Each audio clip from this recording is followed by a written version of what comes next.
Welcome back to Hot Garbage Sports with me, Coach Ryan D. That's not your intro. Welcome to the worst sports channel on YouTube, Hot Garbage Sports with me, Coach Ryan D. Yes, we are back. This is part 2 of our Seattle Kraken Expansion Draft. We already took a look at the goalies. Link above, and we discussed some of the big fish that could end up going over there. We're going to talk a little bit more about goalies today, but today's video is all about free agents because before the Seattle Expansion Draft on Wednesday, Seattle has an exclusive 3-day window. Three? I don't know. Drei Gläser.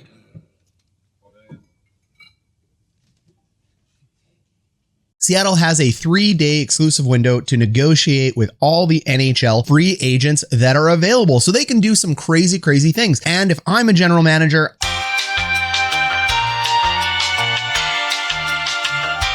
I'm definitely going to be trying to round out my roster with the most amount of free agents that I can before I go into the draft. Maybe I can pick a couple of my top 6 forwards, a couple goaltenders, or a couple defensemen. So stick with us till the end of the video, and we are going to talk all about free agents and Seattle Kraken draft expansion strategies. There are a lot of strategies that they can deploy in order to maximize their return and their entry into the NHL for $650 million. Roll the intro. Here's Lemieux. The center penalty coming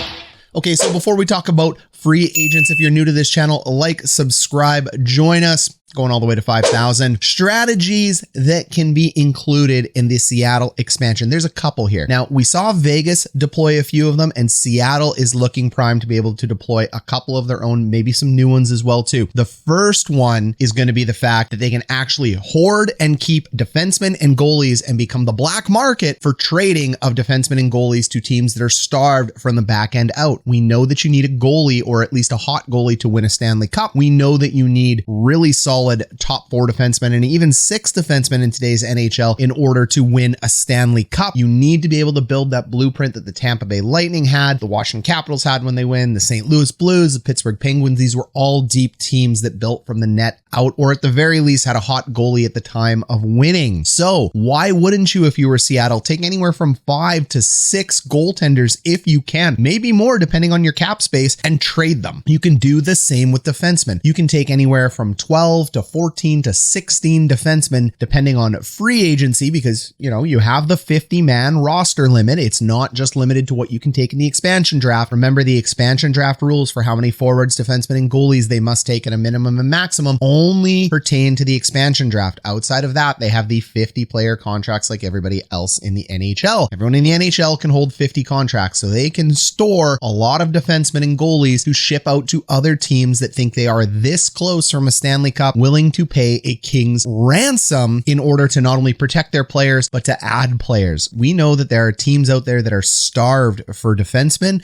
We know there are Canadian and American teams starved for defensemen, and we know goalies never go out of style. So I am going to walk you through a couple of the free agent categories out there. We'll talk about some big names right now. I'm not really going to pick anybody from this list because, let's be honest, picking anyone from the free agency list to sign with Seattle is highly difficult because we don't know what's going through that player's head. We don't really know what his family situation is, where he wants to live, why he wants to move, what he wants to make. We're going to speculate about it, but when it comes to actually making a prediction for who's going to sign here in free agency, let's just sit and wait and watch these 3 days. But let me walk you through some of the most prominent names in each category, in each strategic category that the Seattle Kraken are going to be looking at ahead of their expansion draft. Category 1, we're going to call this vets looking to get paid, baby. We are looking at veterans that have likely already won a Stanley Cup. They have accomplished a lot in their NHL careers, but they still want to keep playing. Players in this category are players that are looking to sign a reasonable deal where they get the most amount of money and they don't have to take league minimum a la Corey Perry to the Montreal Canadiens, and they can go ahead and still have a reasonable role in a team, maybe a third line role with the Seattle Kraken, maybe a 4th line, maybe they creep up into the 2nd and the 1st line like Jumbo Joe did for a little bit for the Toronto Maple Leafs. But here are 5 prominent names that I think could stand out. Number 1 is Ryan Getzlaf. Ryan Getzlaf could stay on the West Coast. He's still an effective 3rd line center if that's what you're looking for, and he's a former captain that could lead this team. Getzlaf might want to come in, and this might be the team that pays him the most amount of money over a 2 to 3 year deal where he can really be a forceful piece in something that's very unique and historic. He's already won a cup, so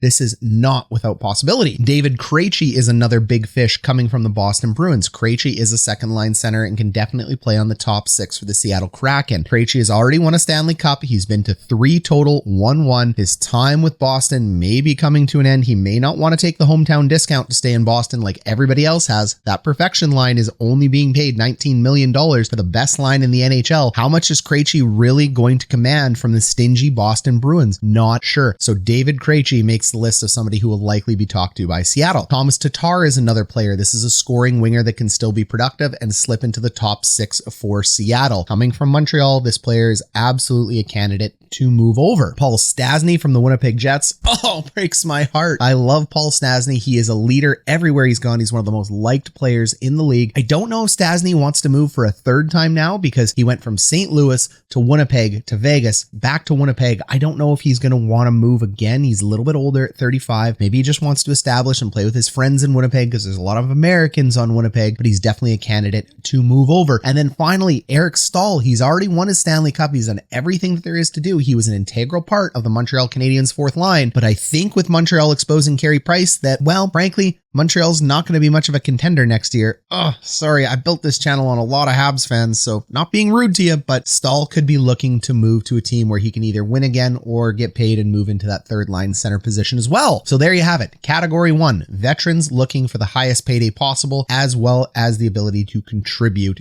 into the top 12. Category 2, these are bought out players, cheap deals, guys you can get on a bargain, veteran players as well that you can likely bring in for the cheap and maybe even roll out into your taxi squad or your depth positions like your 7th defenseman or your 13th forward. These players could also play prominent roles on your team and you're not going to be paying too much for them because, well, they were bought out. So let's take a look. Suter and Parise. Suter and Parise, I think, are less likely candidates to move over to Seattle for one main reason. They haven't won yet. They won a Stanley Cup. I know they do. So I think both these guys are going to go hunting big fish because big fish will be able to take the low cap hit and help them win. Out of the Toronto Maple Leafs, the Carolina Hurricanes, heck, maybe even the Tampa Bay Lightning can get back in there on a couple of these guys. So I don't think they're likely candidates to be with Seattle, but they'll be talked to. Keith Yandle is another name that will likely be talked to by Seattle. I don't know where Yandle will fit on the Seattle decor. They're going to have a lot of available 5, 6, kind of maybe even 4 defensemen available. When I say 5, 6, 4, I mean defensemen 4, 5, and 6. Duh. Yeah, I know. Dyslexic talking, going backwards. But Keith Yandle could absolutely fit into that role. They're just going to have a lot of them, but I think he'll get talked to. Kyle Turris is another name that can get talked to. I don't think he's going there, but I threw him on the list. And Alexander Wennberg. This is a younger player, one of the younger free agents that's available. This is definitely a name that I think is going to be talked to by Seattle. All right, so that's category 2, buyouts that you can get for cheap. The trouble with buyouts that you can get for cheap is top cup contenders know they can also get them for cheap. Why would a buyout go to Seattle if they could go to one of those cup contender teams? So category 3, these are the big fish. And what's unique about Seattle that a lot of people may not have known, they can sign any player they want from free agency to an 8-year deal. They are not hamstrung to the 7-year deal when a player leaves the team. So in the NHL today, only the team that retains the rights to the player, meaning your previously played for team, can sign you to an 8-year deal. Seattle got that benefit. So you can actually sign the league maximum 8-year deal signing with Seattle. That's a pretty enticing piece for some players. Now, I know a lot of players are looking for shorter term deals these days in order to continuously cash in. And because the salary cap is really constrained right now, players are looking for that 3-year deal and then they want to re-sign the big mega money deal theoretically if the cap goes up. But still, that 8-year chip could be something. So let's take a look at some players in this category. Dougie Hamilton is obviously the prize of this year's free agency. This guy is a stud number 1, worst case scenario number 2, but I believe he's a true bona fide number 1 defenseman on any team that he's going to go to. Dougie Hamilton is the prize. Carolina and Seattle are the only 2 teams in the NHL that can offer Dougie an 8-year deal if that's what he's looking for. If not, though, Seattle is going to have a lot of cap space available after this draft. I truly believe that even if they take Carey Price, they still have a lot of available cap space and could offer Dougie a monster deal to make him possibly an assistant or a captain and the face of this franchise going forward. The question is that what Dougie wants to do? Taylor Hall, Gabriel Landeskog, 2 players from very successful teams that I truly think want to return to their team. Seattle will talk to them. They will talk to Seattle and they will use Seattle as a leverage bargaining chip to go back to their teams. I don't see either one of them signing with Seattle, but heck, maybe Seattle could use that 8-year chip or some of that monster cap space to make a big move on one of these 2 dynamic wingers. Then we have 3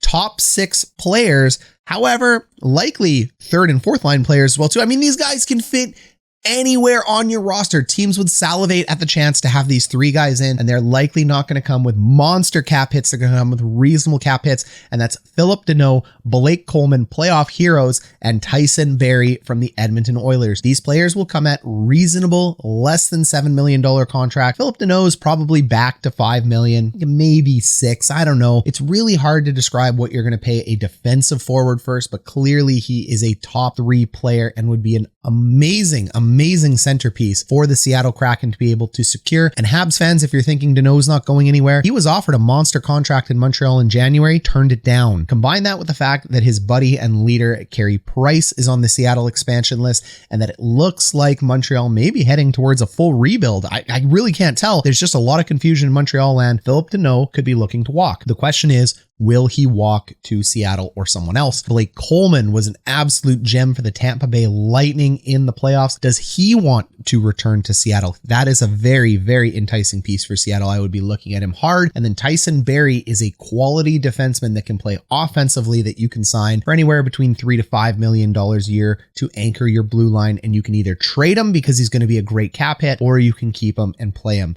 So these are the big fish. Let's see what they do. Remember, you need big bait to catch a big fish. 8-year deal could be just that type of bait. Category 4, RFAs, man. RFAs. So there's an unwritten rule in NHL GM land where you're just not supposed to offer somebody else's RFA a contract. You don't take out another man's wife, and you don't offer a general manager an RFA deal. The last time it happened, it really blew up in the face of the Nashville Predators, but hey, here we are. Philadelphia tends to be the knobs of the group where they love attacking this, but Seattle could do it as well too. Does Ron Francis really need to make friends with the other GMs right now, or should he be out for blood? If he's out for blood, there's a couple really enticing names that he can pay for any reason just to screw with the other team. So let's take a look at them. We have Patrik Laine. We know this player could come to Seattle via trade or via an RFA offer sheet. Patrik Laine is a dynamic player that can score a ton of goals, and then if the coaching staff actually wants to deploy him correctly,